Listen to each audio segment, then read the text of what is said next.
You're literally in the crossfire with all of that. Yeah, it's like if I was laying right up under the bullets as they were shooting. What are you thinking? Were you thinking, I hate to say that, were you thinking I'm going to die? Yeah, I already thought that when I got hit the first time. I thought I was going to die. I thought it was over when he said that he had enough bombs to light up a city block. And then not too long after that, I hear a bomb go off. So my life, I just kind of gave up. So you're in the club. You're with your cousin. And my best friend, Patience. And so you guys are all in the club. And you're Snapchatting, you're having a good time. What happens then? 2 o'clock, we was partying all the way up until the end because the club closes at 2:30, I believe. And I was Snapchatting the whole night. And then my best friend asked me, she said, hey, how we getting home? And I'm like, we ordered Uber. I was like, it doesn't cost really much. It don't cost much of anything to get home in an Uber. Get back here. And they're like, okay, you know. So it's the moment I turned around because I was getting ready to order this Uber. And I heard it, and then I turned back around, the shots go off, and my cousin and Patience, they ran out the door. There was an exit right there. They ran out the door, but I wasn't with them because I was freaking out. I was really just frozen for a second. And I ran backwards, and then I seen them come back in. It was crazy because I didn't understand as to why all this was going on. So then I went in the bathroom, and this lady said to me, she's like, I've been hit, please help. How many people were in the bathroom with you? In the particular stall that I was in, like 15 to 20. But in the other 2 stalls, they were piled up on top of each other like a can of sardines. These are just normal bathroom stalls? Yeah. And you had 15 people in bathroom stalls? Yeah, so like, you know the one handicapped bathroom? Yeah. That really big bathroom? Right. I mean, it's not that big, but it's big enough. It's bigger than the other ones, right? Yeah, it was like 15, 20 people in that particular stall. The other 2 stalls, they were like piled on top of each other. A whole bunch of people like piled on top of each other in that stalls. How long before? Could you hear him outside? He was still shooting. You could hear the shots going off. And I just remember, I remember the guy coming in. We was in the stall for a second, and there was this black guy holding up against the door. Like he was holding the door shut, and we was laying on top of everybody else, me and my cousin, because we were the last people to come in.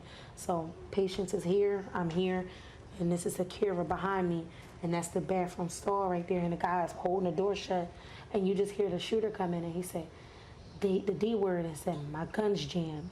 Everybody looked at each other like, we can bum rush him out of here. We can bum rush him, what are you thinking on? And the guy at the door, he really wasn't getting that memo.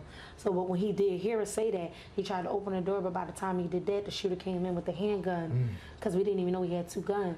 He came in with the handgun, and he started, like, pretty much, he took him out, because he was the first one to go.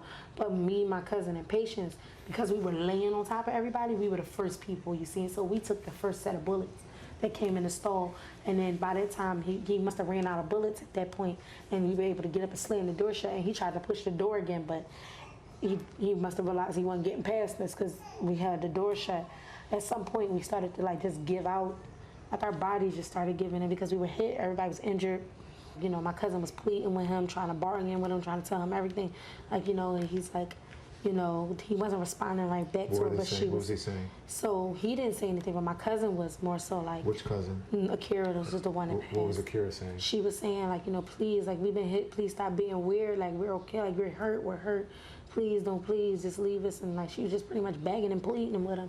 He didn't come back, though.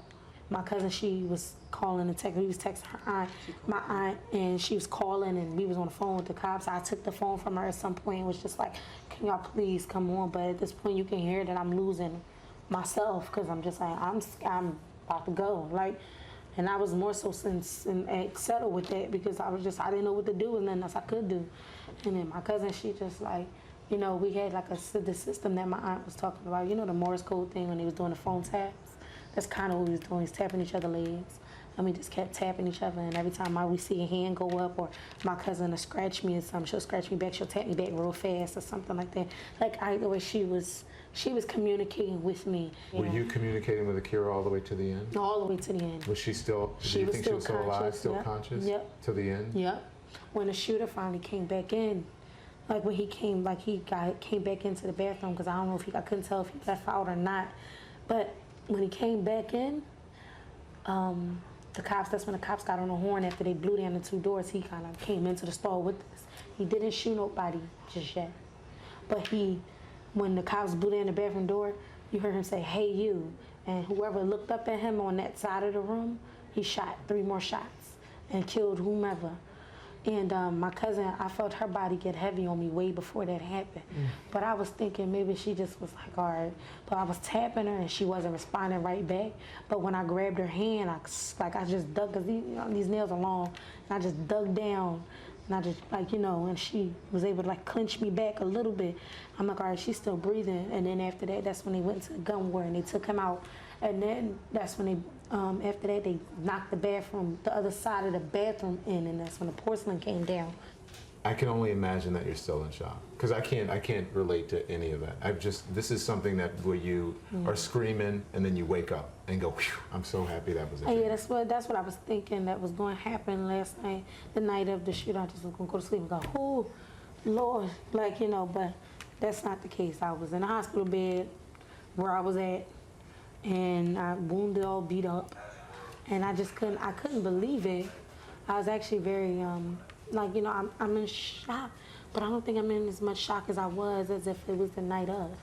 I don't know. I think I'm getting it to a certain peace point, because it's like, I know my cousin died as a hero. Had it not been for her, a lot more people would have been dead in that stall than there was.